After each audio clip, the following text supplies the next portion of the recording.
401k plans were introduced nearly 30 years ago, and at the time billed as a way to democratize investing.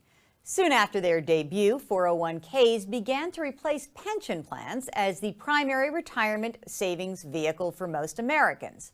Now, as Congress debates changes to the plans and workers contemplate billions of retirement dollars that have vanished in the aftermath of the credit crisis, it's time to take stock of the 401k.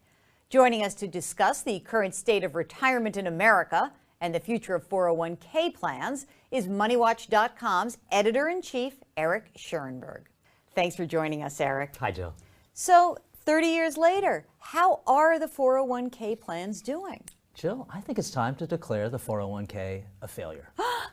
Tell us why. That's shocking. It is, but look at it. As a savings plan, it's fine. It has tax breaks, it has a company match, it encourages people to put money away. But as the de facto retirement policy plan of America, it just doesn't measure up. Wait a minute. We are told that it's the only way, the best way. What's wrong with it? Be specific. Well, it's the best way because it's the only way left. But look, if you're going to have a retirement plan that is essentially the national policy plan, it's got to be seen as fair. It can't favor one group of people over another group of people for no good reason. Fair? Wait a second. How's it not fair? All the employees get to participate. What's wrong with that? Well, what's wrong is that the result you get depends an awful lot on when you retire, the accident of your year of birth. So you can put in the same amount of money over your 40-year career, you can invest it exactly the same way, and whether you retire wealthy or in poverty depends a lot on whether there was a bear market the year you quit work. But 401k plans have this myriad of investment options. Isn't choice good? Isn't that a good part of the plans? I think too much choice is not a good thing. It overwhelms people.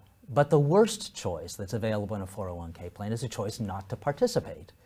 If a plan is going to be the basis of a national retirement policy, it's got to be adequate.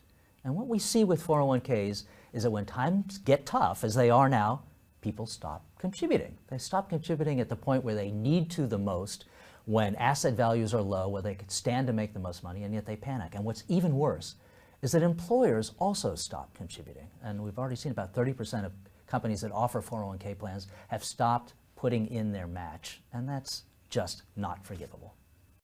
So it's a pretty risky bet to not be in a plan, but there are some risky bets about being in the plan as well. What are some of those risks, and how can participants better manage them? Well, that is the other thing that I think makes the 401k fall short as a retirement policy plan. It shouldn't force people to take risks that they don't have to take. Now, there is always going to be risk in a retirement plan. There's always going to be risk in the economy. But some risks can be insured away. And one of them is longevity risk, the risk that you'll outlive your savings.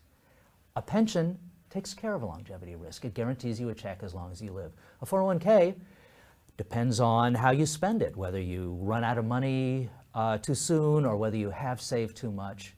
It makes it the responsibility of every single participant take care of that longevity risk. So some people will naturally save too much. Some people will save too little because no one knows how long they'll live. If a risk can be insured away, it ought to be done. Eric, thank you so much for joining us. My pleasure.